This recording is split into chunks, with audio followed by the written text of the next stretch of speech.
বিল ওয়ালিদাইনি ইহসানা। আপনাকে সর্বোচ্চ চেষ্টা করতে হবে, খুঁজে বের করতে হবে যে কিভাবে এর সমাধান করবেন। কেন? কারণ এই সম্পর্কগুলো মানব সৃষ্ট না। এই আত্মাগুলোর মধ্যকার সম্পর্ক সৃষ্টি করেছেন আল্লাহ সুবহানাহু ওয়া তাআলা।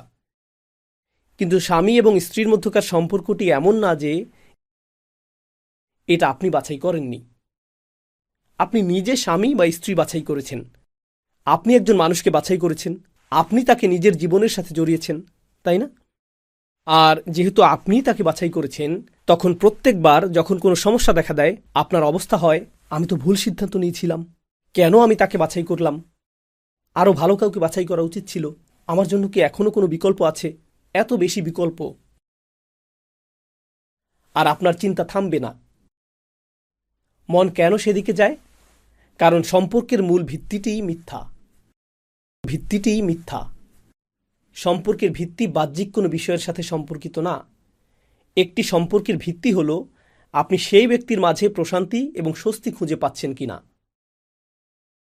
আর আপনি যদি এখনও তা না পেয়ে থাকেন, তাহলে আপনাকে সেই মানুষটির ভেতরে সেটা তৈরি করতে হবে।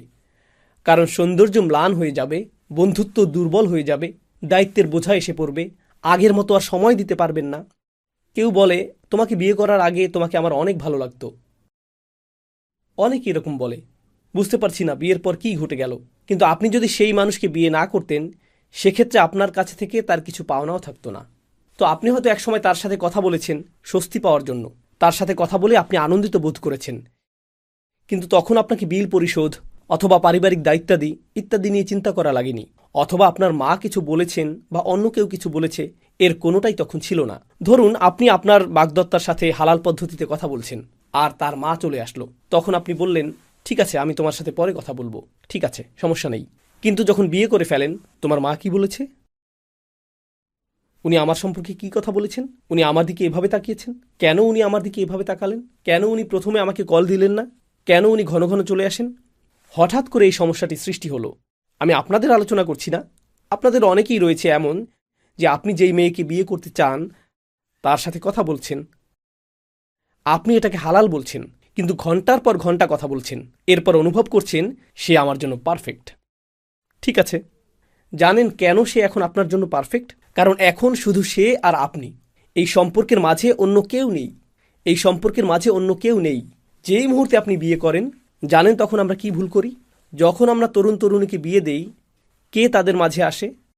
এখন এই সম্পর্কটি আর স্বামী স্ত্রীর মাঝে সীমাবদ্ধ না। জানেন সম্পর্কটিতে কে থাকে? স্বামীর মা আর স্ত্রীর মা, স্বামীর বাবা, স্ত্রীর বাবা, ভাই বোন, চাচাতো ভাই, খালাতো ভাই। কেন তুমি তাদেরকে ঈদ উপহার দিয়েছো? আমার চাচাতো বোনকে তো কিছুই দাওনি। তুমি তাদের বাড়িতে গিয়েছো, অমুকের বাড়িতে তো যাওনি। অন্য সকলেই রয়েছে, কেবল তারা ছাড়া। আর তারা চিন্তা করে, আমরা তো বিয়ের আগেই ভালো ছিলাম। জানেন এটা কেন? কারণ পশ্চিমা সমাজের দৃষ্টিকোণ থেকে আপনি যখন বিবাহিত ছিলেন না, সেটি ছিল আপনাদের দুজনের নিজস্ব বিষয়। আর যখন আপনি বিয়ে করলেন, আপনি এটাকে অন্য সকলের বিষয়ে পরিণত করলেন। আর এই ধর্ম আমাদের কি শেখায়? মৌলিকভাবে বিয়ে কার সাথে জড়িত? স্বামী এবং স্ত্রী। আমরা এই সাংস্কৃতিক দানব সৃষ্টি করেছি।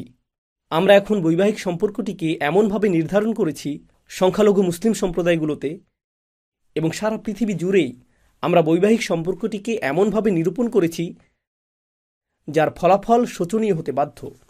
কারণ আমরা অন্য সকলকে হস্তক্ষেপের সুযোগ প্রদান করি। তরুণ তরুণীদের মনোভাব এভাবেই তৈরি হয়ে আছে। তারা এই মনোভাব নিয়েই বৈবাহিক জীবনে প্রবেশ করে যে তারা একটা প্রতিযোগিতায় অংশ নিতে যাচ্ছে।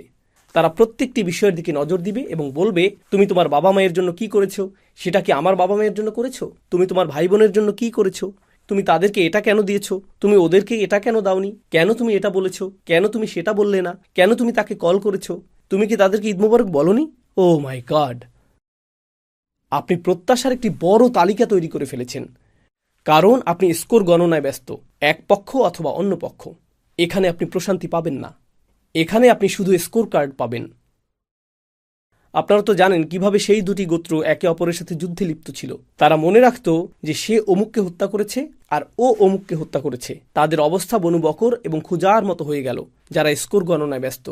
তোমার মনে আছে গত ঈদে তুমি অমুক অমুককে এটা এটা বলেছিলে, আর তুমি এমনকি এটা এটা করনি। আর অনেক শিশুই নিজ পরিবারে সারাদিন ধরে এই ধরনের অর্থহীন তর্ক শুনতে শুনতে বেড়ে উঠতে থাকে। এটাই তারা শুনে থাকে। সরল এই হাদিসটিতে রাসূল সাল্লাল্লাহু আলাইহি ওয়াসাল্লাম তাঁবুতে প্রবেশ করলেন এবং উম্মে সালামার সাথে কথা বলা শুরু করলেন। তিনি বললেন, তারা এমনটা করেছে।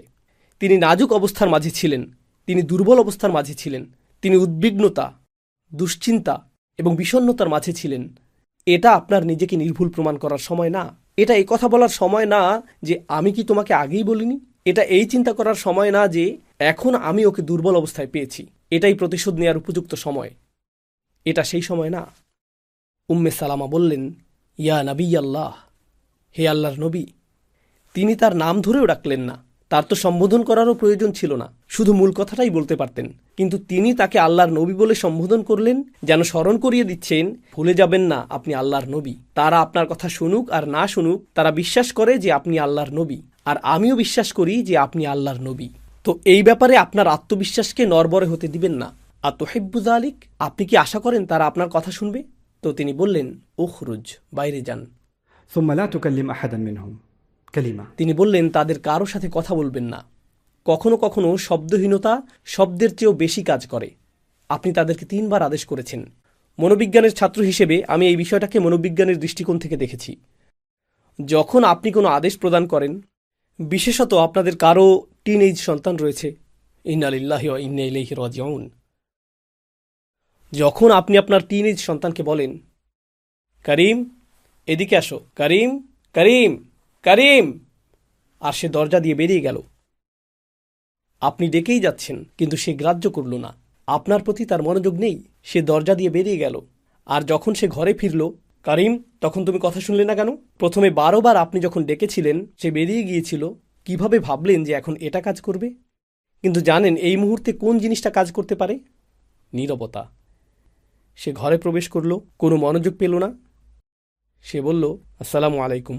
অন্যদিকে ফিরে বললেন, ওয়ালাইকুম আসসালাম, নিচু স্বরে। কখনো নিচু স্বরই ভীতিকর স্বর। সাধারণত আপনি বলেন, তুমি কি ক্ষুধার্ত? কিছু খেয়েছ? কোথায় গিয়েছিলে?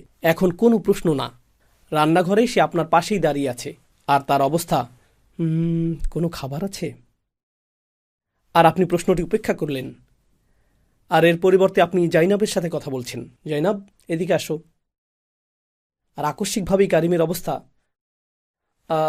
আমি কিছু বলতে চাই। তোমার কিছুই বলার প্রয়োজন নেই। আসলে আমার ভুল হয়ে গিয়েছে, আমি অন্যায় করেছি, এরকম আচরণ আর করব না। এই অবস্থায় আমার মনে হয় আপনার এখনও কথা বলা উচিত না। এখনও কারিম কারিম করা শুরু করবেন না, শুধু তার দিকে তাকাবেন। এটাই যথেষ্ট, শুধু তাকাবেন। এটা চেষ্টা করে দেখুন। সে ভিতরে ভিতরে গলে যেতে শুরু করবে, তার অঙ্গ প্রত্যঙ্গগুলো একে অপরের সাথে লেগে যেতে শুরু করবে। এটা বিস্ময়কর। আমি সবসময় এটা করি।